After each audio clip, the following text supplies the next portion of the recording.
So welcome to Intuition to Income. This is Abby Gooch, and I'm here today with my new amazing soul friend, Anella, and we just had the divine connection, as she shares, of being able to really connect at the heart level. And our intention today is to reach each and every one of you listening and watching this, because we know there is no accident. There is absolutely divine design and pure light connecting us all together. So Anella, if you can please introduce yourself by name. I know we're all feeling each other's hearts and it feels so good just to reunite, but I would just love for you to introduce yourself to the audience. Thank you so much, Abby. I'm honored to be here. Again, my name is Anella, and I come to this space through what feels sometimes like a very long journey, and at the same time, like it's all completely perfect.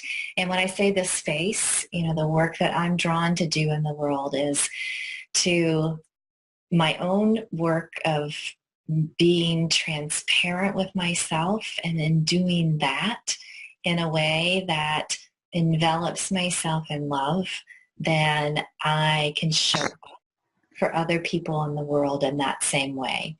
The phrase I've come to use is loving presence, which is really what has been reflected back at me so often when I'm working in energy space with others.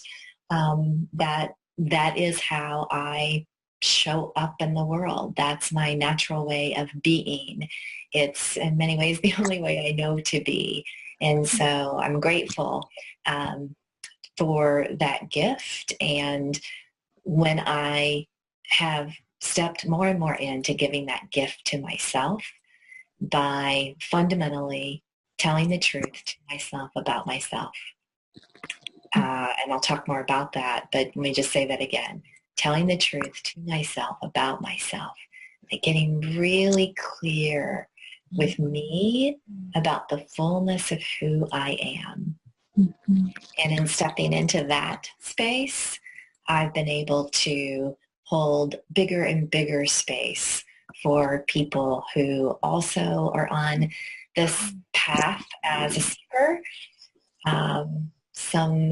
Someone like me who feels called to, a divine understanding about who we are in this time and place.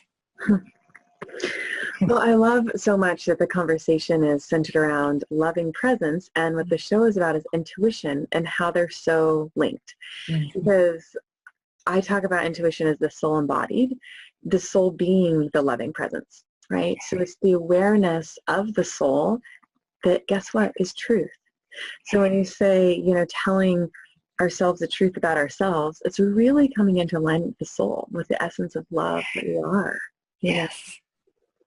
So how do you practice that in your daily life and with others? Mm-hmm. Yeah, so it is all about the daily practice for me, because I notice when I don't, when I move out of my daily commitments to myself, then I notice it. I notice it in every aspect of my life. So one of the fundamental tools that has changed my life is meditation. So I'll start there and say, a daily time to sit quietly just with myself. And I, a long time ago, dropped that has to be 30 minutes or that has to be 60 minutes. I allow whatever duration feels, needs to be set for that day. And so it's one of the first things I do in the morning. I, for sure, pick up my phone. I don't do anything like to get out in the world. I stay pretty much within myself. My sweet husband brings me a cup of coffee to the bedside table, and I move into meditation. And then the second way, and this has really been the key tool for unfolding the truth about myself to myself, is journaling. So I don't know, maybe this will be an experience that resonates with you, Abby, but when I was a little girl, I had the Dear Diary, and had the little brass lock, and there was a little key, and I had hide that key from my big brother because what I was writing on those pages was what felt true to me. I was speaking a level of childlike truth, unfiltered, about everything and anything. And that's why it was so precious and private. And then at some point in my life, I stopped that practice, which means I stopped that introspection into myself. And through my 20s and through my 30s and even into my 40s, that practice was intermittent at best. And what happened for me in those decades was the truest parts of myself I just wasn't noticing. I wasn't hearing. I wasn't allowing to be on the surface level. And I had an experience one day in a yoga class. Yoga, by the way, would be a third practice. But an experience one day in a yoga class where I literally heard a voice. And that voice was an answer to what the teacher of the class was asking, which is, breathe in your truth. Where is your truth? How does your truth speak to you? And I heard the words, you know what to do. Now, there was a real specific context in my life that I was needing to unravel. So I answered that question literally by taking action when I left that class. But that was the beginning of this, oh, well, what is true for me? And so I connect in my journal, which is for myself, about myself, for nobody else's eyes, unless I want to give it life. My journal becomes the sort of raw material for my blogs, for many things that I talk about, and for a book that I'm writing right now. So it's like the kernel, right, the seeds of what I'm sprouting. But it's that place that I go to every day. I set my timer for 22 minutes, and I write to myself. And I think that's just those words I'm being really precise about. I'm not writing for someone else. I write to myself. And I write very, very intimately, tuning in with what feels true in my experience that day without attaching to it has to be something or I have to solve something or, oh my God, I can't write that. That's too uncomfortable. Like none, those things like bubble up, right? But I allow them just to diminish. And for that sacred time, I'm just really communing with myself. So meditation, journaling, yoga, those are my three really dedicated practices that I aspire to every day. And those days that those don't happen, I don't beat myself up, but I do notice. I notice that I'm not fully present with myself. I just love what you said about finding where you feel truth. So where you feel truth in your body, I might be adding right now, but where you feel that resonance. I often describe it as a gut feeling. So, I invite people to bring their awareness from their head to their heart, which is where, Anella and I connected with. It's where the show started. It's how we're all connected because we felt each other. So when you bring your awareness from the mind into the heart, you feel. It's like you can even feel with your hands the environment or the energy around you. Yeah. And then when you move your awareness into your belly, there's a knowingness. And to me, that's very synonymous with truth. It's a very simple yes or a no. My name is Abby. My name is Anella. Nope. Very true, right? So you can try to argue with truth, but truth is truth. And so I love that you're creating the loving presence and the space for myself, for yourself, and for others to actually become more of who they are. Because I think that sometimes the mind can be deceptive, or we can, even appearances, like when I developed my intuition very young, it was because what I was seeing with my physical eyes wasn't accurate, wasn't true. And so I actually felt in my heart the truth. Then I dropped into the knowing and I quote unquote proved it, by my early 20s. I was like, all right, facts are facts, so there was this knowing of trusting that truth. So I feel like when we give ourselves permission to trust the truth within us, we become more light. We become more soul, more intuitive. Yeah, that's been absolutely true in my experience. And, I would offer that the one tool that we all showed up here with is our breath, right? So in meditation, of course, we focus on the breath. It's just a mechanic to be able to quiet our mind, but it's the breath that's central to it. In yoga, of course, the emphasis is on the awareness of the breath, but that dropping in, that phrase that you used, like how do we speak about that in a way that our listeners and viewers can go, oh, okay, what's the breath, right? It's literally using the breath to invite an awareness of a different space in the physical body. I'm breathing with you. Yeah. Mm-hmm. To me, it connects us to the life force because it is life force, right? So it's the living, breathing presence moving us. Yeah. Yeah, it's the first thing we do when we arrive in this world, right? The doctor wants to hear that cry, which is just the signal of, oh, there was a huge inhale. Okay, got it. How funny. I never thought of that. Gasping. And it's pretty remarkable. I mean, I'm certainly not schooled on the exact biology, but like everything that has to happen for this body to breathe, to take in this oxygen from outside and move it with such precision. Just remarkable. Wow. You're remarkable. I just love you. No, so, thank you, honey. You're welcome. So when you have followed your intuition, how have you noticed that it has just naturally brought you more income?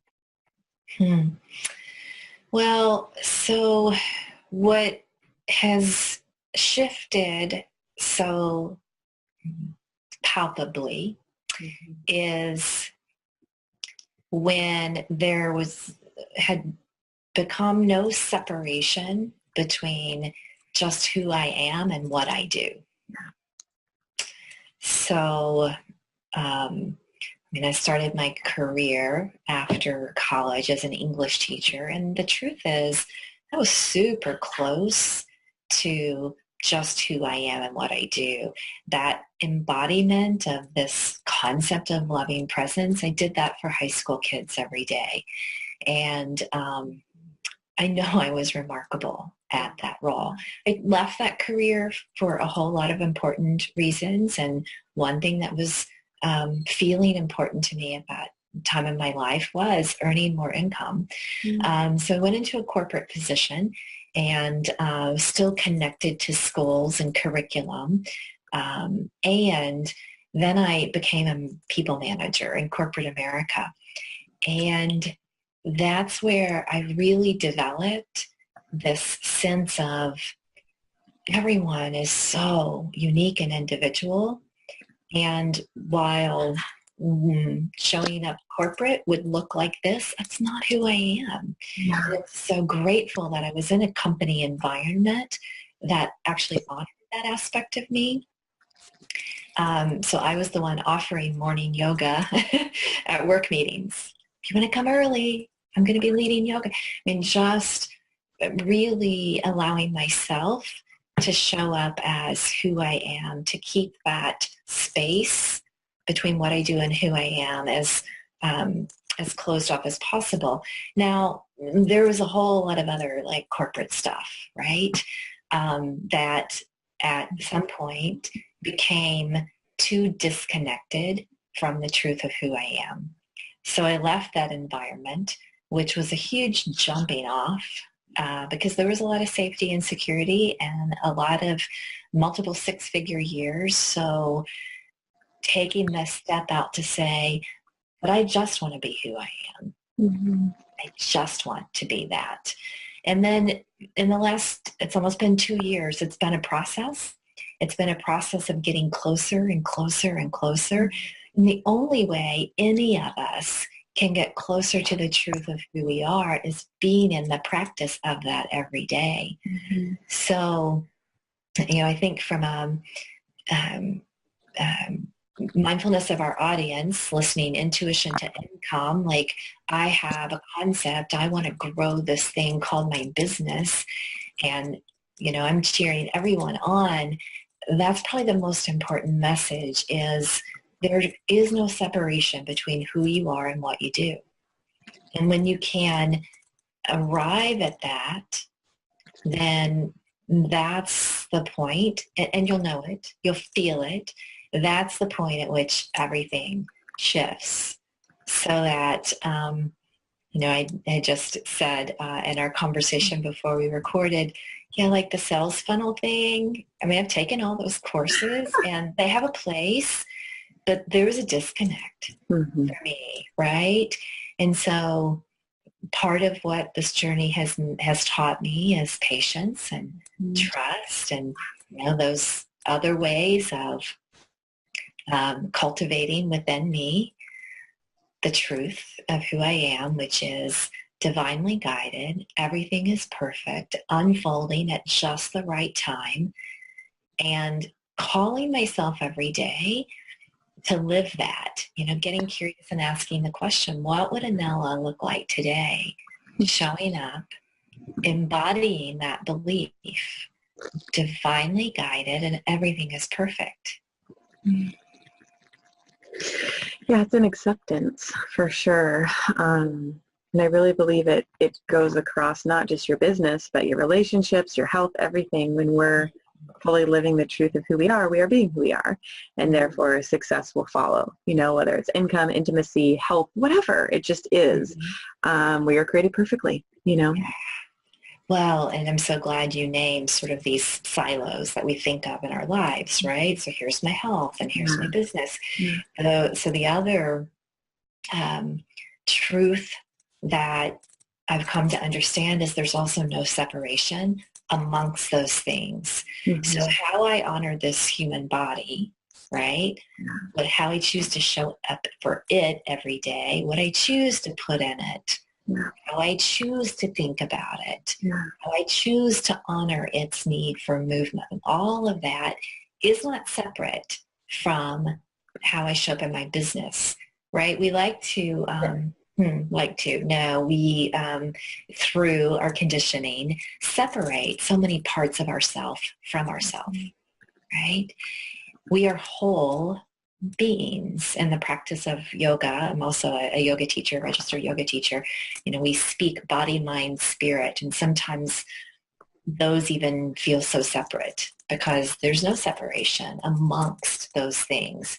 So it is the breaking down of those self-imposed, made-up silos that also for entrepreneurs, I feel, is such a core part of the journey. Being an entrepreneur, man, you got to look at all your shit because it's just you. It's just you and the team that you've chosen to surround yourself with, right? So. No, it's beautiful. I mean, it's so transparent and real and everything that you and it needs to be, because it is all connected. I mean, and it's funny, like I was telling you, it's like, I can't wait to run. I mean, it's so, our bodies are in movement, everything's in movement. And finding that, maybe stillness within through the movement, right? So you can still feel the knowing and feel the connection to truth, but it's still in movement, constantly in motion. And then you find other things coming in, right? Because they're interacting with you, your life force. Yeah. And, it's interesting that professional athletes or high performance athletes talk about this thing called in the zone. Yes. It's just another way to talk about energy space. That's what it is, right? Arrive at this place where everything else just falls away, right? Yeah. Absolutely. And it's truth, right? Again, it comes back to truth and intuition. So, my next question that I really love to ask people on the show is, so as you have followed your intuition, which has led you to more income, how has it helped you serve more people? Because I truly believe we're doing it from this place of intuition, we naturally will serve, because it's like, it's from the light and the fullness that we are, that we make that income, and from that income that we can then give back. And there's this circle, this cycle that happens. And I believe that's why it's successful. Intuition income's been around for years, because it's like, it's promoting that service, of more light, more expansion, more love. So I'd love for you to speak on that. Yeah, so it blows my mind every time. I'll just give you 3 or 4 like brief examples. Um, Sometime a year and a half ago or something like that, pretty new in this space that I was occupying, I was choosing to use daily live videos, Facebook live videos, to share a message. And this one particular day, I felt really like there was a message that was in my heart. And, I heard it all. I saw it all. It was very present for me. And so I was not at my home. I was actually in San Diego, and I was outside of my friend's home, and I was about, 5 minutes into speaking into this topic on video, and the lawn service arrived. Mowers and the blowers. And so, have this moment where there's something ego going, oh my gosh, like I'm going to look silly, or this wasn't very well thought out. But there was just this sense of, this is an important message. So I just started walking like around to the back of the property while the lawn service was in the front. And I just continued like being in that space of, this is what I know I'm to share right now. And then next thing I knew, they came around the back of the property and I went back to the front. So I completed the thing, right? It felt a little ungraceful, but I spoke the words that were in my heart. That next hour, I received a message from a former colleague who said, I just happened to notice you today, and I listened. And I want you to know that I believe in daily miracles, and today you were my miracle. So I have so many stories like that.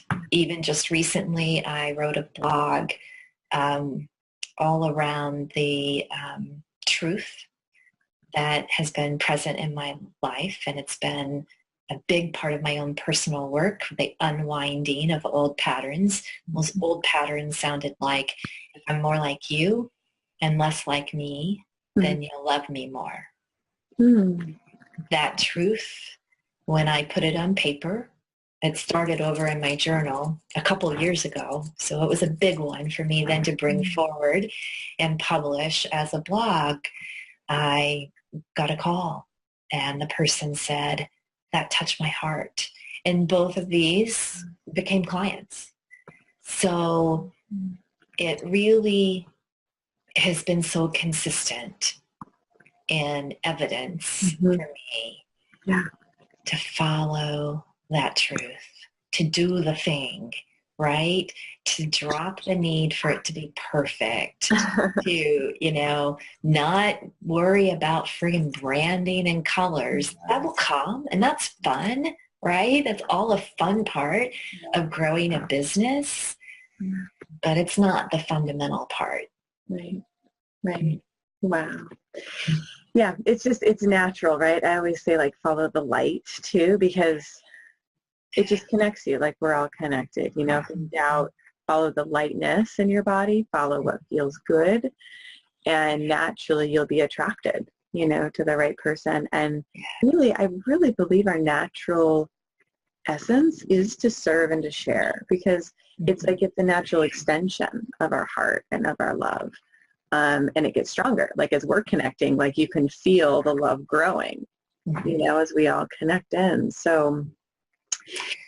Yeah, and I just would add to that, to share about our own journey, right? To share, like this has been my experience, and here's what it's taught me, and being able to honor all of that, right? The ugliness and everything. I mean, my story includes, marrying at 19 to my high school sweetheart, divorcing him when I was in my early 40s after my father had passed, and this like cracking open and just wondering like, who the hell are you?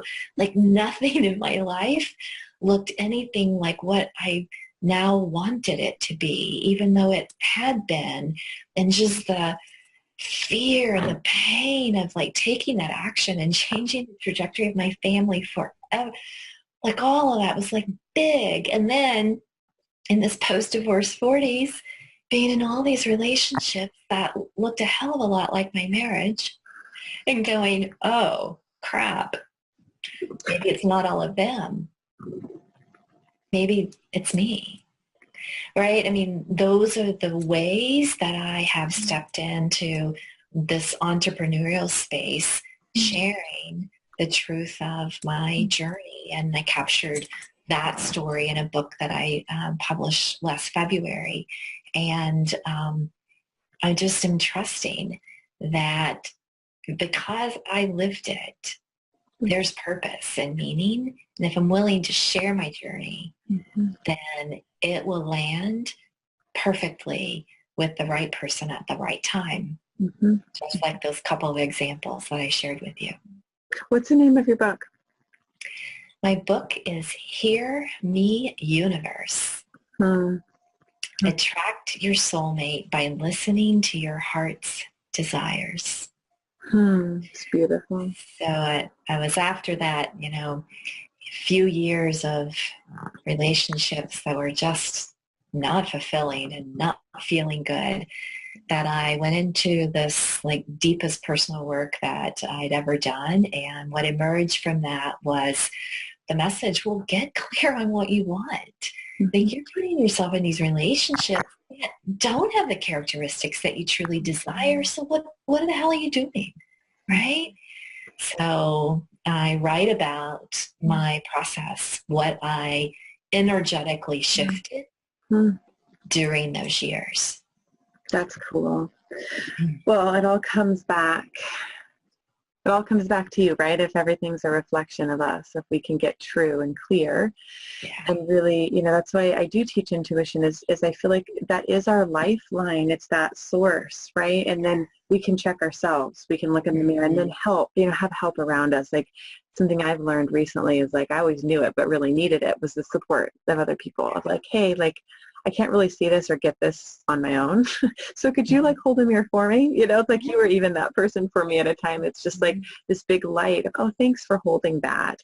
Well, that's what I, believe a lot of loving presence is. And what I love about what you're doing, Anella, is it's for ourselves. It's not just for others. It's, yeah, I'm worth that. I'm worth knowing what's true for me. You are so worth it. And just say that so directly to everyone listening.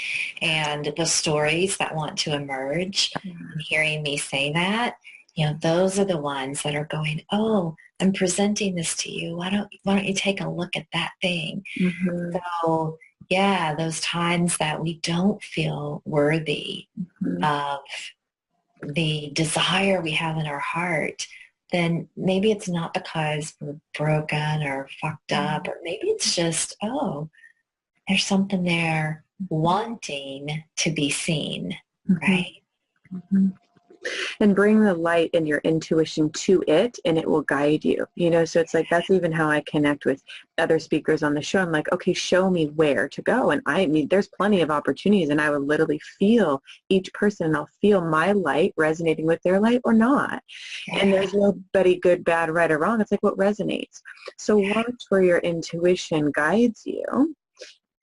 Where does it light up? What makes sparkle in your eyes? Go follow that, because that is your soul guiding you, or whispering that voice, Yeah, and I like how earlier you described like just the knowing. Like there's like information that just lands and it's just like, oh, that's it. Yeah, and there's no doubt. The truth is, if you're really following your intuition, there's actually no doubt or fear. There isn't. Because the doubt and the fear is actually warning signs not to go there. Because if you're in full alignment with intuition, which is love, you will not feel fear. So if it's a variation or it's not that, don't go there. You don't have to. You do not have to. And that clarity can make things so much simpler. And the confusion of your mind can stop when you just drop into your knowing, feel your heart, trust it. But it's like, it really is head, heart, gut. I mean, it's so simple, but I will continue to say it for everybody that always listens to me, because I mean, it showed me the truth in my childhood, getting out of abusive situations and knowing this is true. And you learn to trust yourself, so I'm so glad I just see a plane landing on the runway. I mean, it really is. It just lands. It's like, boom, I'm here. Boom, I'm in my body. Boom, I'm here. I am. Yeah, and that whole, phrase, "in my body," we, as humans, I believe this is a universal truth, we learn to leave our body when whatever is in our awareness, and I'm speaking really as children, because we come here highly aware. We come here when the veil is still so thin, right? So connected. Yeah. And we learn that awareness is painful. And so we begin just to dim that awareness. And it's, again, all perfect. That's part of this human evolution. And then we all arrive at something, right, that happens in our life. For me, it was, my father died, and for once I just felt this way of hiding part of myself from him, showing up to please him, get his approval, like it was done because he was gone. And then that really cracked open the space in me of, well, where else am I doing that in my life? And then it was like, oh crap, I'm doing that almost everywhere in my life. So those things will be opportunities for us to reconnect with what's inside each of us, which is our source, our divinity. Wow, I love it. I'm just drinking it in and just sharing it with you. It's so fun, just for us all to feel that together of like, we're never separate. It's always within us, and the connection is always within. And we can always reconnect, right? So if we feel disconnected, we can always reconnect. Yeah, just really feeling that. And bringing the awareness. Bringing the awareness to the body. I love what you shared about children, because I instantly flash back to my childhood of, being so aware and it being painful to watch what was happening. And I don't know if anybody else does this, or if you do it, or if you even offer any advice, take it on personal, make it personal. So when we feel pain, just absorbing it and taking it on. And so, I don't know if you have any advice, because I know so many people, especially in this intuitive world, are very empathetic. So when we see it, we feel it, and we actually think it's ours. Yeah. So I want to just draw a distinction. It's our gift that we feel it. And it's our practice to care for our own energetic boundaries. So what does that mean or look like? I believe it cultivates differently in each of us. For me, those practices that I spoke into earlier, meditation, yoga is the primary body movement. So I move my body in some way 7 days a week. It's really important to me. I believe that this body is our temple. It's the way I move through this world. And then my writing practice, right, being with my truth, like those are the daily practices that help me be highly aware, because I can't not be. And as soon as I go, oh, I don't want to feel that thing, well, then I'm tamping on that intuitive gift. So continuing to be highly aware, but then to draw those energetic boundaries of listening for myself to know what's my stuff and what's somebody else's stuff. And boy, that's a dance in life. We talked about dance earlier, right? That's a dance. That's one that I believe will always be my work, because I just alluded to this relationship I had with my father, which was largely beautiful, yet it's where I learned this concept of if I'm more like you and less like me, you'll love me more. I mean, that's taking on the energy and not knowing what to do with it, but it not feeling good. So there must be something wrong with me, so I'm just going to change me. Right? So it's being in the awareness of all of that. And then there, are some other just sort of practical techniques like soaking in Epsom salts, like our bodies hold that energy. So that's a real cleansing. Having some beautiful crystals around. My mala beads serve as different ways to clear energy.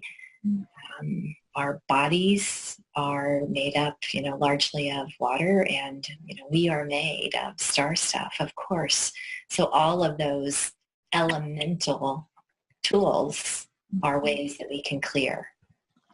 It reminds me of my mala beads. When I was in Bali, I was teaching, like I was telling you, at the orphanage, and one of these Australian yoga teachers came up to me and gave me her mala beads. She said, "You're going to need this. You need to be protected." So I'm like, I need to get those mala beads back. They're great.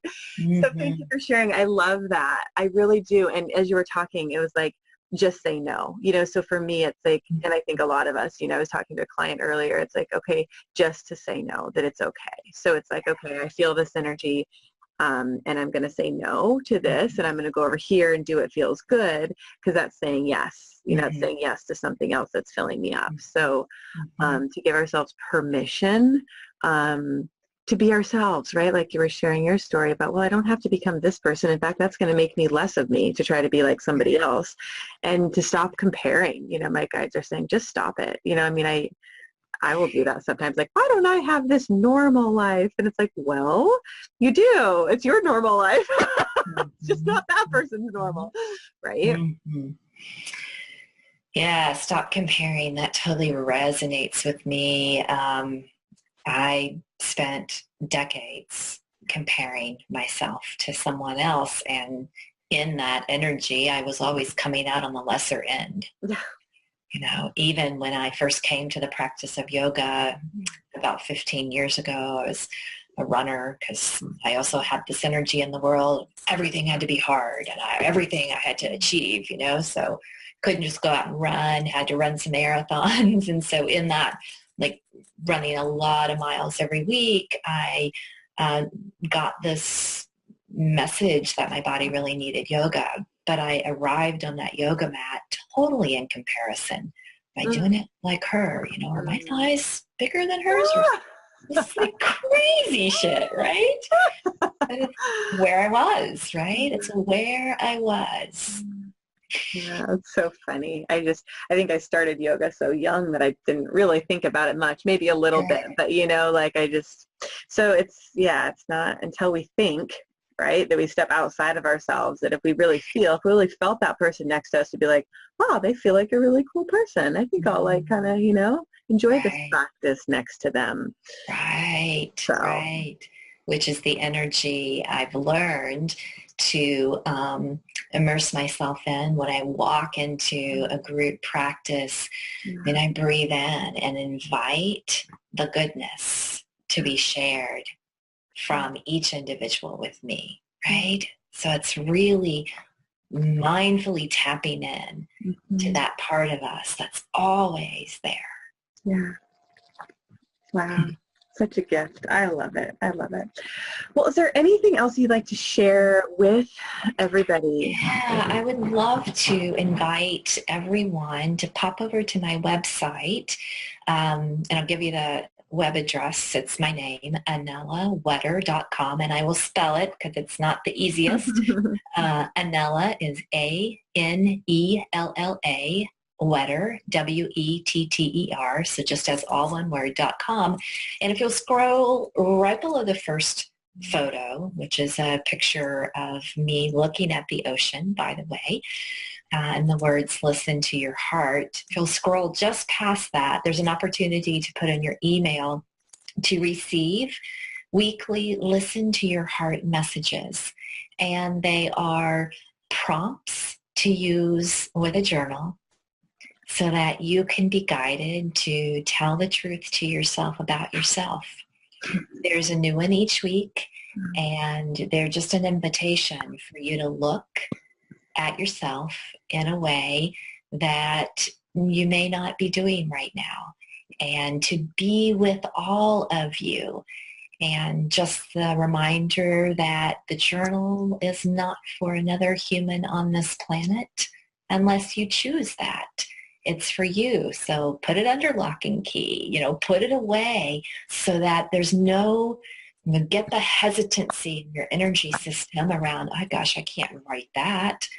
Get that away by creating like the sacred relationship with a plain notebook, right? It's cheap, it's simple, it's accessible by everyone. It's a practice that you can step into so easily if you'll just allow yourself to hear your own heart speak.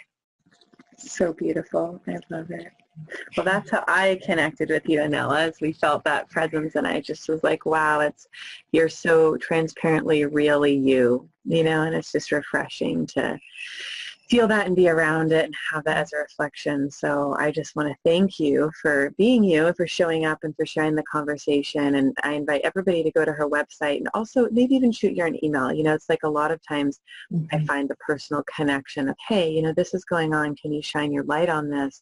Creates that bond, that really creates a trusted relationship. So yeah, and I welcome that. My email is also my name, Anella Wetter at anellawetter.com.